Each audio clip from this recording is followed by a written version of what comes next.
네, 이스라엘 백성들이 애굽에서 나오기까지는 국가적으로 이렇다 할 만한 어떤 특별한 축제나 행사가 별로 없었던 것 같습니다. 개인적인 경험들을 통해서 그것을 잊지 않기 위해서 어떤 장소 이름을 짓는 그런 정도였죠. 야곱이 멀리 하란으로 도망가던 중에 꿈속에서 하나님을 만나고 그곳을 베델이라고 불렀다. 그런 어떤 정도 개인적인 사건을 기억하기 위한 그런 경우는 있었지만 국가적으로 전 백성들이 함께 지키는 절기는 이때까지는 별로 없었습니다. 출애굽 사건 이후에 이스라엘 백성들은 주요한 사건들을 경험을 하면서 민족적으로 절기를 지키는 일들이 있게 되었습니다. 하나님께서 이스라엘 백성들에게 매년 3번의 절기를 지키라 이렇게 말씀을 하셨고 이 절기들의 특징은 하나님의 명령으로 시작이 되었다는 것이 그 특징입니다. 이스라엘 백성이라면 반드시 지켜야 할 특별한 절기임을 강조하고 있습니다. 그리고 이 절기를 지키기 위해서는 일정한 장소에 모이라고 부탁을 하였습니다. 그 장소는 하나님께서 거하시는 성전을 중심한 장소임을 알 수가 있습니다. 모세 당시에는 아직 성전이 세워지지 않았기 때문에 장막, 텐트, 임시 성전에 모여서 이 절기를 지켰습니다. 그러나 예루살렘 성전이 건축된 이후에는 매년 이 성전에 모여서 절기를 지켰죠. 그리고 이 절기를 지키기 위해서 유대 백성들은 사방 먼 곳에서 몇 날 며칠을 걸려서 이곳에 모이기도 했습니다. 명절이 되면 전국에서 모여든 수많은 이스라엘 백성들이 하나님께 제사를 드렸습니다. 이 절기는 흩어진 가족의 만남이 목적이 아니었죠. 3대 절기의 특징은 반드시 하나님께 제사를 드림으로 시작이 된 것입니다. 따라서 이방 민족들이 지켰던 절기와는 다릅니다. 가령 우리 한국에도 그런 명절이 있잖아요. 이제 봄에는 단오절이 있고 또 가을에 추석이 있고 또 신년에는 설이 있지만은 이런 절기들은 하나님과는 상관이 없는 어떤 가족 단위로 하나의 민속적인 그런 절기였습니다. 이런 비슷한 절기들은 중국에도 있고 또 일본에도 있지 않습니까? 이때 이들은 이제 모여서 가족들 만남도 가지고 또 먹고 마시고 즐기고 또 즐거운 시간을 이제 가지는 것이 대부분입니다. 그러나 이스라엘 백성들이 받은 이 세 절기는 단순히 이렇게 모여서 가족을 만나미나 또는 먹고 마시는 이 정도가 아니라 오히려 이들은 이제 하나님께 제사드리고 예배드리는 이것이 이방 민족의 절기와는 다른 점이었습니다. 이들 이제 이 절기 가운데 가령 유월절을 보면 일주일 동안 이들이 모여서 특별한 행사를 가졌죠. 그들이 먹었던 음식은 맛있는 어떤 축제 음식과는 좀 거리가 멀었죠. 무교병이라고 해서 그 밀가루에다가 이스터, 부풀게 하는 것을 넣지 않고 딱딱하게 구운 빵, 요즘 같은 우리 한국의 건빵 같은 이것이 사실 음식이 되기는 좀 그렇잖아요. 그렇지만 유대인들은 그 딱딱한 빵을 이제 만들어서 그것을 축제의 음식, 주 음식으로 삼았고 또 곁들여 먹었던 샐러드, 나물은 우리처럼 그런 맛을 내는 상추라든가 또는 배추라든가 그런 것이 아니고 이들은 썬 나물이라고 해서 영어에 보니까 horse radish로 되어 있더라고요. 사람들이 먹기를 별로 즐겨하지 않는 그런 썬 나물을 특별히 이제 마련해서 썬 음식을 먹었다고 되어 있습니다. 이런 것은 상징하는 의미가 크거든요. 자, 누룩을 넣지 않은 빵은 이스라엘 백성이 애굽에서 나올 때 워낙 급하게 나왔기 때문에 제대로 부풀지 않은 반죽을 그대로 가지고 나와서 빵을 구워서 먹었던 것을 기념한 것이고, 썬 나물은 에집트에서 그들이 벽돌을 굽고 종살이 하던 그때를 기억해서 그 썬 경험을 잊지 말아라. 너희들이 구원받길 애굽에 살았을 때 그 아팠던 노예 생활을 잊지 말아라 하는 의미가 있고요. 또 요즘도 유대인들이 6월절이 되면 그 썬나물에다가 뿌려 먹는 소스 색깔이 황토색이 나는 것이라고 하나요? 이것은 벽돌을 굽던 그때를 아주 가시적으로 기념하는 의미가 있다고도 합니다.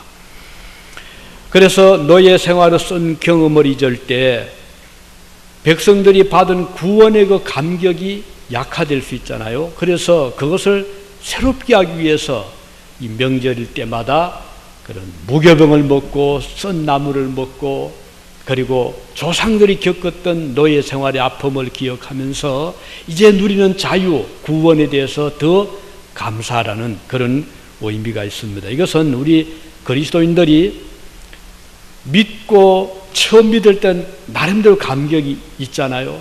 나 같은 죄인을 주님이 구원해 주셨구나. 그 구원의 감격이 오래 가면 좋은데 세월이 지나면서 차츰 그것이 점점 약화되기가 쉽습니다. 나중에는 감사와 감격보다는 오히려 반대로 더 큰 욕심을 가지게 되고, 왜 하나님 저에게 더 많은 복을 주지 않습니까? 오히려 하나님께 원망과 불평을 가지는 성도들을 많이 봅니다.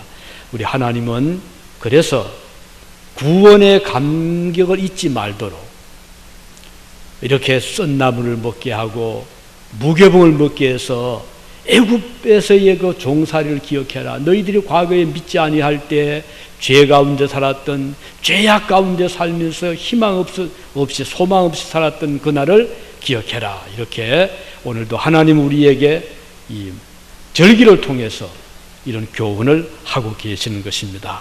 히브리서 기자는 이렇게 말씀하고 있습니다. 히브리서 2장 3절에 보면 우리가 이같이 큰 구원을 등한히 여기면 어찌 피하리요? 이 구원은 처음에 주로 말씀하신 바요 들은 자들이 우리에게 확정한 바다. 이 큰 구원을 등한히 여기지 말아라. 그것을 가볍게 여기지 말아라. 이런 말씀을 하고 있는 것입니다. 고난의 썬나물을 통해서 과거와 현재를 비교하고 구원의 감격을 간직하기를 원하시는 하나님의 그 뜻을 여기서 알 수가 있습니다. 절기에 참가하는 사람들은 반드시 예물을 가져오라 했어요. 본문 15절에 이렇게 기록하고 있죠. 빈손으로 내게 보이지 말지니라.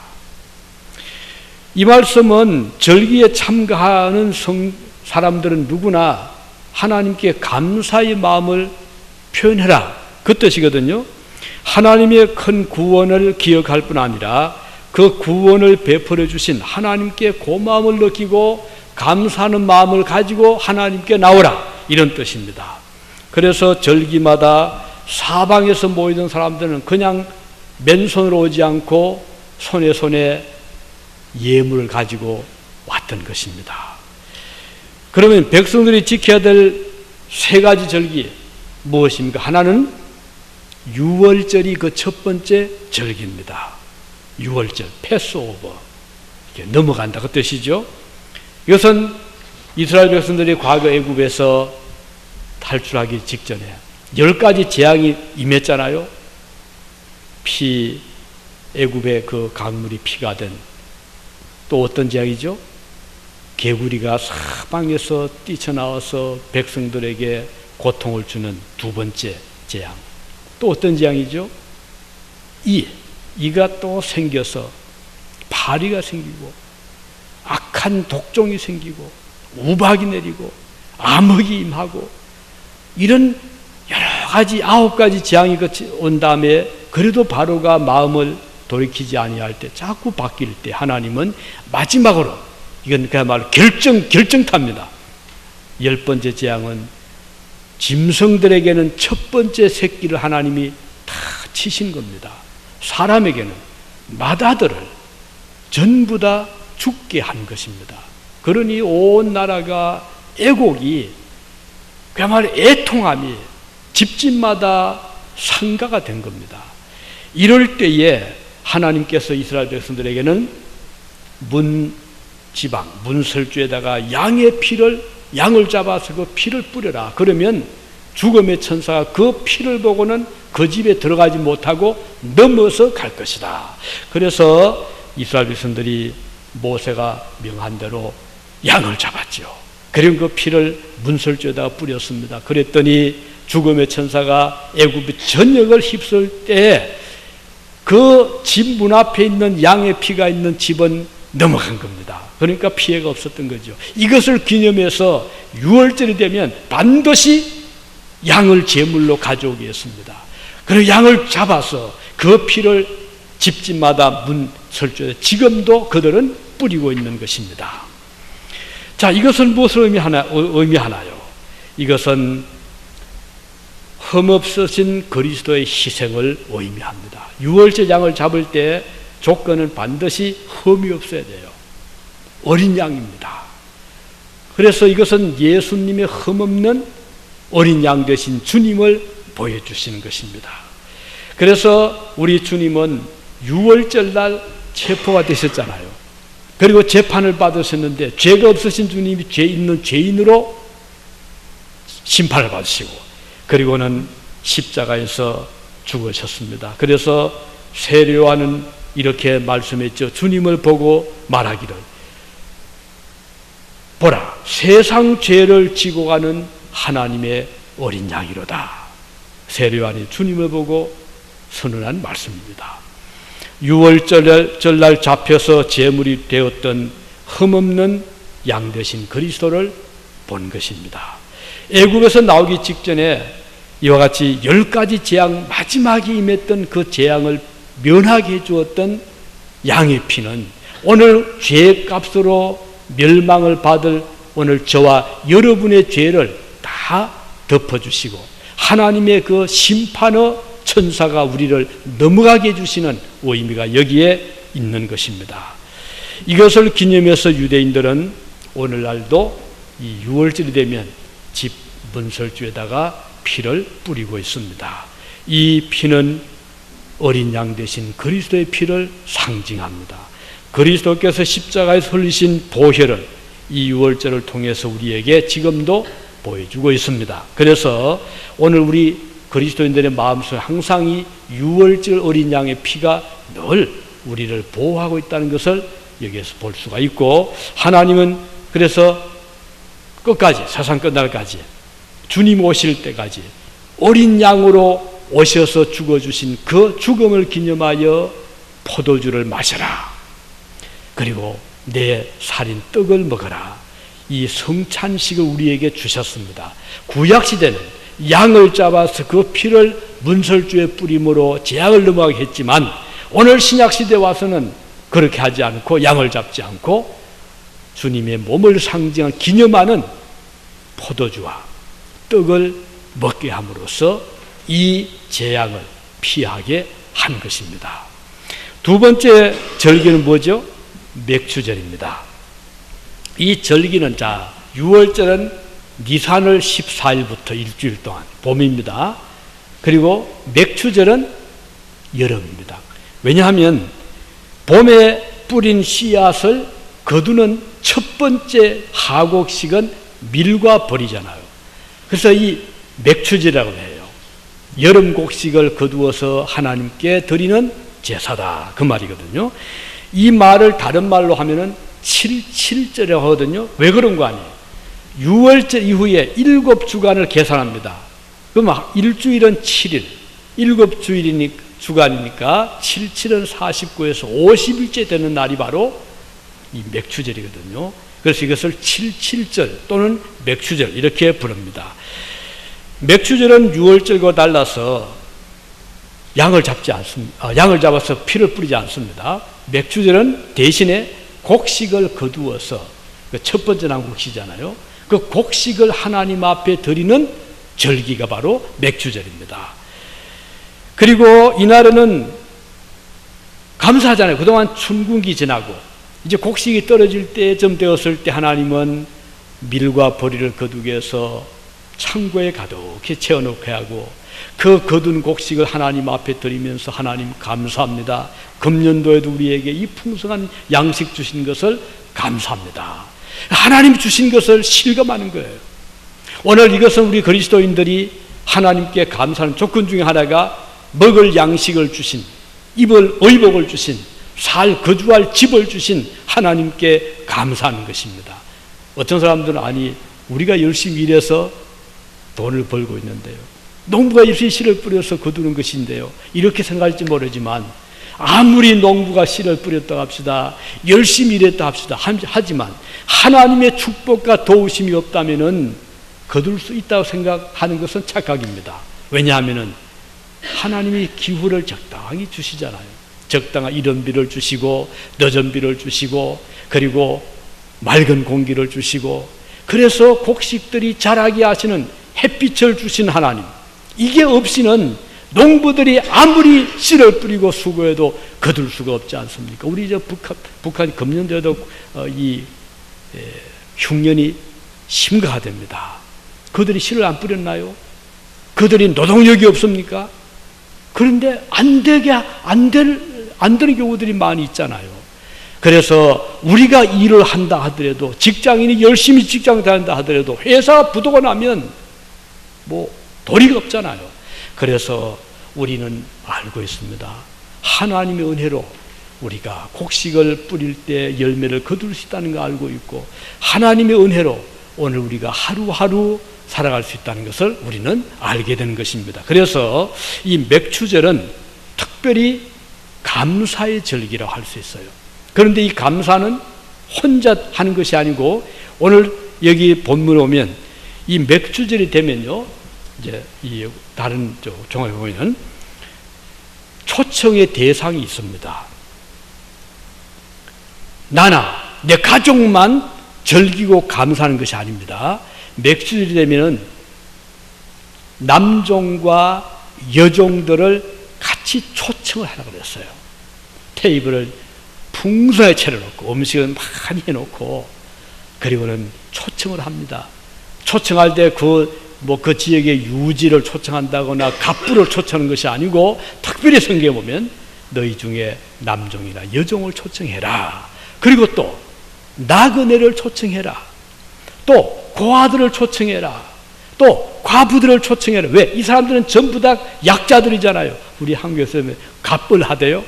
갑이 있고 어리 때입니다. 갑은 항상 이 권력을 가진 자, 힘이 있는 자, 부자, 어른, 약한 자, 권력이 없는 자, 이렇게 나누더라고요. 그런데 그걸 다시 말하면 어린들을 초청하라 이 말입니다. 힘이 없는 자 초청하고 가난한 자 초청해서 그들과 함께 기뻐하고 풍성하게 먹고 마시라 하는 것이 맥주 감사절의 주요한 내용입니다. 주요한 그 행사입니다. 자, 우린 여기에서 교회의 나갈 길을 보게 됩니다. 뭔가요? 우리 교회는 항상 얼더러 얼을 우리가 챙겨야 된다는 겁니다. 우리 교회는 약한 자들을 외면시사 안 돼요. 교회는 항상 맥추절을 지켜야 됩니다. 이것은 바로 풍성하게 예비해 놓고 그들을 초청해서 그들을 하여금 먹고 마시게 하고 즐거워하게 해라 하는 것입니다. 초대교회를 보세요. 어떻게 했습니까? 그들이 모였잖아요. 거의 날마다 모였어요. 모여서 기도하고, 모여서 음식 나누고, 구제 베풀고, 전도했잖아요. 이럴 때 초대교인들은 자기 물건을 자기 것이라고 주장하지 아니했다. 이 말씀이 나옵니다. 사도행전 2장 쭉 보면요. 이들은 자기 집에 있는 물건들을 가지고 교회로 모였습니다. 뭘 교회로 하면 그 예루살렘 다락방, 또 모이는 장소죠. 이걸 가져오면 이걸 사도들의 발 앞에다가 두었어요. 그러면 사도들이 그것을 받아가지고, 아, 이거 저 집이 참 지금 어렵다는데 좀 나누어주고, 또 초청도 하고 해서 성도들이 유무상통했습니다. 있는 자들은 그것을 가지고 와서 없는 자들을 나누어 주고, 이게 초대교회의 특징이었습니다. 그러니까 교회가 하나가 되잖아요. 없어도 주눅들지 않고 서러워하지 않고 풍성함을 느끼는 그 교회가 초대교회였습니다. 사도행전 2장 43절 이하 47절 보면요, 사람마다 두려워하는데 믿는 사람이 다 함께 있어 모든 물건을 서로 통용하고, 이 말은 서로 나누어 썼다 이 말입니다. 이건 내 거다 딱 움켜쥔 것이 아니고 나누어서는, 이게 초대교회의 특징이었습니다. 너무 내 것을 챙기지 않았던 교회였습니다. 오늘 성도들이 이 벽을 깨야 됩니다. 너무 내 거, 네 거 따지지 말고 좀 유무상통하는, 이게 기독교 문화이거든요. 기독교 좋다는 것이 뭔가요? 하나님 믿어서 좋다는 것이 뭔가요? 유무상통이 있어야 되거든요. 요즘 한국의 학교 말 듣잖아요. 저희도 어릴 때와 많이 다르다고 그럽니다. 그런데 서로 자랑한다고 하면, 난 좋은 옷을 메이크 있는 옷을 입었다, 소위 명품 가방을 가지고 있다. 그런 없는 아이들은 얼마나 주눅이 들고, 이걸 부모들이 알 때 부모들이 먹지 못해도 우리 아이를 위해서는 써야 되는, 참 이것은 비극입니다. 최근에 저희 아이들이 여기 와서 학교에 이제 한 일주일 지났나요? 지금 다니잖아요. 그래서 제가 주시를 하고 있습니다. 물어봅니다. 그래 힘들었지? 영어 알아듣겠는데 못 알아들어요. 어떻게 공부 어떻게 하니? 했더니 놀란 것은요, 그 반에서 얘가 이제 영어를 제일 못하니까 학교에서 아이패드를 빌려주는 겁니다. 거기 보면은 번역 기능이 있대요. 그럼 내가 한국말로 하면 영어로 나오고, 영어로 하면 한국말로 나오고, 이거를 이 아이를 위해서 학교에 특별히 제공을 해준 겁니다. 그리고 또 교과서가 없어요. 책이 없어요. 옆에 아이가 좀 보고 있습니다. 잘 필요합니다. 그런데 없으니까 조금 빌려줄 하면 거침없이 자기가 보고 있는 책을 아주 기꺼이 보라고 준다는 거예요. 놀란 거예요. 한국의 학급에서 지금 내가 보고 필요한데 옆에 아이가 좀 빌려서 줄 교우들이 얼마나 되겠습니까? 이 친구도 아닙니다. 낯선 영어도 잘 못하고, 그럼에도 불구하고 여기 아이들이 그런 마음을 가진다는 것은 오랜 동안의 성경과 기독교에 기반한 그 문화가 이미 젖어져 있다는 좋은 증거입니다. 이게 초대교회였어요. 있는 사람이 있다고 옷이 되거나 갑이라고 옷이 되는 것이 아니라 을을 생각하고 포함해주고 품어주고 아껴주는, 이것이 바로 초대교회의 모습이었다 이거예요. 우리 신자들이 이렇게 돼야 되는데 조금 힘이 있으면 이거 가지고 권력 행사한다면 이거 보통 문제 아니죠. 최근 한국에 일어난 사건 아시죠? 어떤 국회의원이 힘없는 대리기사를 보고 내가 누군지 아느냐 명함을 보여주고, 그러고는 그를 좀 지배하려는, 이것이 이제 드러나서 굉장히 하더라고요. 오늘 우리가 생각을 할 때 그리스도인이 좋다는 게 뭔가요?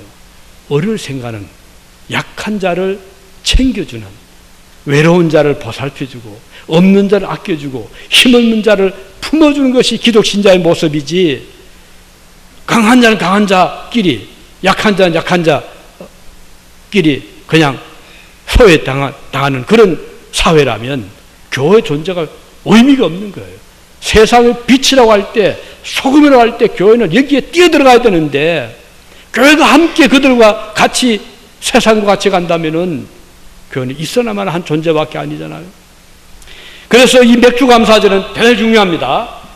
소외된 자를 기억해라, 하나님 메시지입니다. 우리 이걸 지켜야 됩니다. 매일같이 지켜야 돼요. 1년 내내 이 맥주절을 지켜야 됩니다. 그래서 없는 약한 자를 도와주고 보살펴주고 하는 것이 하나님의 뜻이기 때문입니다.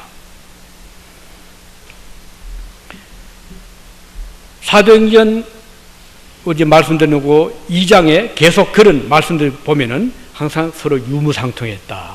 사도들의 발 앞에 있는 자를 가져와서 나누어 쓰게 했다는 것을 볼 수가 있습니다. 사랑은 말에 있지 않습니다. 아무리 사랑한다 한다 해도 10마디 말보다 한 가지 행동이 더 중요하잖아요. 실천이 중요합니다. 은혜를 받은 초대교회 성도들은 제사를 나누어 사용하는 것을 큰 기쁨으로 여겼습니다. 맥주감사절은 물질 만능주의에 빠진 현대인들에게 주시는 하나님의 큰 메시지입니다. 주님은 빵에 유혹받으셨잖아요. 주님도 몸을 가지셨기 때문에 배가 왜 안 고프시겠어요? 40일 동안 금식한 다음에 얼마나 배고프, 눈에 보이는 것이 빵밖에 아닐 때 사단이 뭐라고 했죠? 돌로 빵을 만들어 먹어라. 그러면 얼마나 눈이 번쩍 뜨겠어요. 이 사단이 시킬 때요, 우리가 참 조심해야 될 게 있습니다. 사단은 항상 듣기 좋은 말 합니다. 항상 마음에 드는 그런 것을 오퍼를 합니다. 제안합니다. 여기에 덥석 짚다가는 넘어지게 되거든요. 거기에 동조해서 안 돼요. 근데 예수님이 그 사단의 그 달콤한 말, 저 돌들을 빵으로 만드는, 지금 내가 굶어 죽겠는데 이것만 먹으면은 살잖아요. 그럼에도 불구하고 주님은 뭐라고 했습니까? 사람이 떡으로만 살 것이 아니다. 주님의 그 한마디는 정말 명언입니다. 오늘 많은 사람들이 이 빵 때문에, 먹는 것 때문에, 떡 때문에 얼마나 사단의 깊은 수렁에 빠져 허덕이고 있잖아요. 물질 때문에 시험에 들고, 욕심 때문에 스스로 망가지게, 욕심 때문에 삶을 포기하는 경우도 얼마나 많습니까? 그런데 초대교회는 이것을 극복했어요. 무엇으로? 맥주감사절로, 즉 사랑으로, 이웃의 배려로 이것을 극복했던 것입니다. 그래서 오늘 이 절기를 중요히 여기고 잘 지키는 것은 복된 자들입니다. 맥주절을 잊지 아니하는 세상은 밝은 세상을 만들 수가 있습니다. 사랑이 넘치는 세상이 될 수 있고, 약한 자들이 강한 자들과 함께 행복하게 살아갈 수 있는 사회. 우리나라 이것이 되지 아니하면 한국은 아직 갈 길이 요원합니다. 그래서 이것을 늘 명심하시기 바랍니다. 한국은 결코 작은 나라 아닙니다. 인구로 봐도, 땅을 봐도 꼭 약손 그런 나라는 아니거든요. 우리나라보다 얼마든지 적은 땅들 가진 나라가 수없이 많고요. 인구수를 보면 우리가 적은 수가 아닙니다. 우리는 얼마든지 강국이 될 수 있는데, 강국이 되는 것은 뭔가요? 약한 자를 보살필 때 강국이 될 수 있는 거예요. 우리 이것을 명심해야 됩니다. 우리 그리스도의 교회가 강해지는 비결이 뭔가요? 강한 자들이 약한 자를 품어줄 때 강해지는 거예요. 잊지 마시기 바랍니다. 그래서 여유가 되시거든 항상 약한 자를 보살펴 주시기 바라고, 그들을 챙겨주시기 바라는 것입니다. 세 번째 절기는 뭔가요? 수장절입니다. 자, 첫째는 뭐죠? 유월절. 두 번째는 맥주절. 세 번째는 수장절인데, 이 수장절의 말은 곡식을, 이제 가을입니다. 수장절은. 그리고 곡식을, 가을 곡식을 이제 거둔 다음에, 과일도 있을 테고, 곡식도 우리 한국 같으면 벼도 있잖아요. 쌀도 있고, 과일, 사과, 감, 배, 다 가을에 나오잖아요. 이것들을 이제 다 거둔 다음에 창고에 드리면서 하나님 앞에 드리는 감사가 바로 수장절입니다. 그래서 이 절기의 특징도 역시 감사의 뜻도 크지요. 풍성한 가을 곡식을 주신 하나님께 감사 제사를 드리는 절기라 이겁니다. 다가오는 겨울을 대비하여 곡식을 창고에 넣어 채워넣는 풍요한 절기입니다. 한 해를 마감하고 오는 새해를 준비하는 의미가 큽니다. 1년을 결산하고 한 해 동안 베풀어 주신 하나님의 은혜를 되새기는 중요한 절기입니다. 수장절을 지키고 한 해를 마감하는 것이죠. 매우 중요한 것입니다. 수장절을 지키고 한 해를 넘긴다. 1년을 결산하는 의미가 큽니다. 매년 맞이하는 연말이지만 수장절을 지킴으로 한 해를 결산하고 한 해를 잘 마무리하는 의미가 있는 것입니다. 이것은 우리가 결산하는 거예요. 결산하는 것. 기업이든 가정이든 반드시 결산이 필요하잖아요. 1년 동안 우리 회사가, 우리 가정이, 내 개인적인 삶이 어떠했는가. 그래서 수입도 총 한번 내보고 또 결산도 해보고, 이것은 앞으로 이렇게 고쳐야 되겠구나. 삶의 지혜잖아요. 그래서 좋은 그런 건전한 회사일수록, 건전한 국가일수록 이것을 잘하는 국가, 또 개인 또는 회사 또는 학교, 조직체, 이거 잘해야 되잖아요.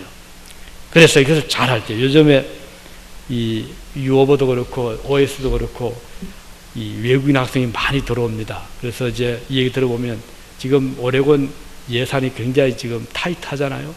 교육비도 많이 줄고 이러니까 학교에서는 이거 재원을 마련하기 위해서 여러 가지 그 계획을 세우는 그 중에 하나가 학생들을 많이 들이자.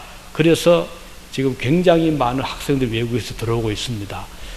결국은 재원이잖아요. 그래서 1인당 한 학생 들어오면 벌써 예산 확보가 되잖아요. 그러다 보니까 굉장히 이쪽으로 많이 노력들 하고 있는데, 이 하나의 그 어떤 서바이브하기 위한, 생존하기 위한 발버둥이 아니겠습니까? 이건 학교뿐 아니죠. 누구나 마찬가지잖아요. 이걸 예산을 무시하고 그냥 마음대로 쓰기만 한다면 얼마 못 가서 부도가 날 것입니다. 인간도, 인생도 마찬가지예요. 지금 나의 결산이 어떤가를 모르고 젊을 때 에너지를 그냥 다 낭비한다거나, 물질을 그냥 다 낭비한다거나, 또 시간을 낭비한다거나, 이렇게 되면 어떻게 되겠습니까? 얼마 못 가서 그 인생은 파탄나고 말 것입니다. 제일 중요한 것은 우리 자신을 결산할 때 맺은 열매가 무엇인가 하는 것입니다. 이 열매는 누구 앞에 하죠? 우리 인간의 결산은 하나님 앞에서 하는 겁니다. 왜냐하면 우리 하나님께서 보냈기 때문에 온 존재들이고, 하나님이 주신 에너지, 생명력, 물질, 영혼, 이 모든 것은 하나님이 주신 것을 우리가 받아서 일생을 살아가는데, 마지막 결산이 없다고 생각해서 큰 오산입니다. 하나님은 그렇게 무지하신 분이 아닙니다. 아주 지혜로우신 분이기 때문에 반드시 하나님은 결산을 하십니다. 예수께서 주신 하나 그 큰 교훈이 무화과나무 사건이잖아요. 어떤 사람은 그래요. 왜 주님이 왜 저렇게 열매 없다고 나무를 저주해서 죽이게 하시지? 이렇게 생각하는 분이 있을지 모르지만, 그것은 그만큼 그 사안이 중요하기 때문입니다. 무슨 말인가? 제자들에게 지금 남길 교훈을 줄 시간이 얼마 남지 않았어요. 마지막 예루살렘 들어가실 그때입니다. 그런데 주님이 시작하셨어요. 마침 옆에 보니까 잎이 무성한 무화과나무가 서 있습니다. 당연히 열매가 있을 법합니다. 주님이 그곳에 가셨어요. 보니 열매가 없습니다. 잎만 무성했습니다. 겉으로 보기는 거창한데 내용이 없었던 것입니다. 주님께서 내가 너에게 명하노니 이제부터 영원토록 너에게 열매가 맺히지 못하리라. 주님이 얼마나 노하셨으면 무화과를 저주를 하셨을까요? 그랬더니 그 무화과나무는 그 즉시 뿌리로부터 잎까지 시들시들 골더니 죽어버리고 말았습니다. 이것은 무엇을 의미하나요? 오늘 인생이 하나님이 기대하신 열매를 맺지 못할 때, 그것은 하나님의 노를 산다는 것을 아주 가시적으로, 구체적으로 보여주신 교훈입니다. 오늘 우리가 그런 의미에서 허송세월을 할 시간이 없습니다. 우리에게 주신 물질을 함부로 쓸 그런 여유가 우리에게 없습니다. 시간, 물질, 재능, 하나님 주신 재능을 땅에 묻어둘 그런 여유가 우리에게 없어요. 우리는 부지런히 열매를 맺어야 됩니다. 열심히 일해야 됩니다. 시간을 절약하고 또 물질을 아끼면서 그것을 열매 맺는 쪽으로, 그것을 허랑방태 쓰지 말고 필요한데 주님이 기뻐하시는 그 일을 위해서 우리가 부지런히 사용을 해야 될 것입니다. 언제까지? 주님 앞에 서는 그날까지, 결산의 그날까지.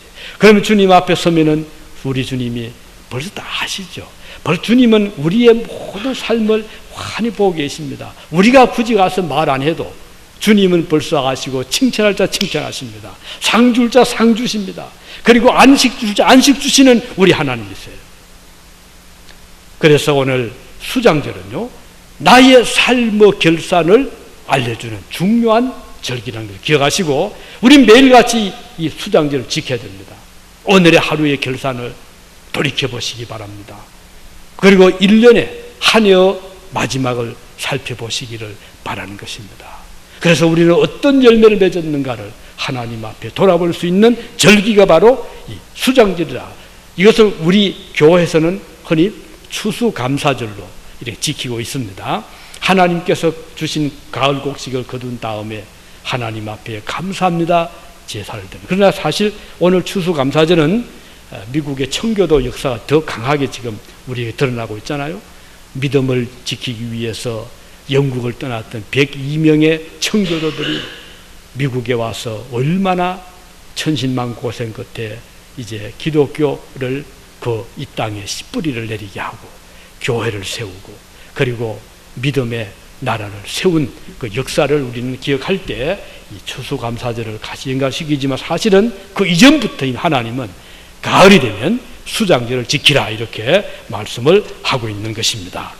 우리 골로새 교회에 보면 사도 바울이 이런 기도를 하고 있습니다. 골로새서 1장 10절에 기도합니다. 주님께 합당히 행하여 범사에 기뻐시게 하고 모든 선한 일에 열매를 맺게 하시며 이런 기도를 하고 있습니다. 선한 일에 열매 맺기를 사도 바울은 기도하고 있는 것입니다. 야고보서 3장 17절에 보면 거기에 또 야고보는 이렇게 말합니다. 화평하고 관용하고 양순하며 긍휼과 선한 열매가 가득하고 선한 열매를 야고보는 또 말씀하고 있습니다. 이 열매라는 것은 우리 행실이잖아요. 좋은 우리의 실천, 행실. 하나님께서 이렇게 우리에게 절기를 주신 것은 잊어버리지 않도록 다시 리마인드해서 이렇게 살아야지. 자, 6월절 때는 예수님의 구원의 은혜를 잊지 말자. 우리가 10년, 20년 믿고 나면 자칫하면은 어떤 매너리즘에 주일이니까 그래서 교회 가고 또 내가 집사니까 봉사하고 이렇게 어떤 형식주의에 빠질 위험이 많습니다. 그러지 말아야겠죠. 날마다 구원의 은혜에 감격해라. 감사해라. 주님의 십자가를 바라보고 어린 양 대신 예수님의 희생의 피를 항상 기억해라. 이거 중요한 겁니다. 두 번째는 약자들 항상 보살펴라. 그래서 그 충군기를 거쳐서 먹을 양식이 없는 자들 초청해서 나누어 먹어라. 함께 살아가라. 맥주감사절. 세 번째는 인생의 결실이 온다는 기억해라. 내 자신 개인적인 결실도 있고 교회적인 결실도 있고 국가적인 결실도 있는데 우리 그리스도인으로서의 삶의 마지막 심판 또는 결산 때 하나님 앞 주님 앞에 설 때 우리 주님이 착하고 충성된 종이라는 칭찬할 수 있는 이런 결산을 기억하고 수장절을 잘 지키라. 이 세 가지는 사실은 우리가 뗄 수 없는 불가분리의 우리의 삶의 중요한 것임을 여기 다시 한번 확인하게 되는 것입니다. 다시 한번 이 3대 절기를 주신 하나님께 감사하면서 우리가 매일같이 이 세 가지 절기는 매일 지켜나가시기를 바랍니다. 기도하시겠습니다. 은혜로우신 우리 아버지 하나님 감사드립니다. 오늘 주신 말씀대로 이 세 절기를 매년 지키라고 하셨습니다.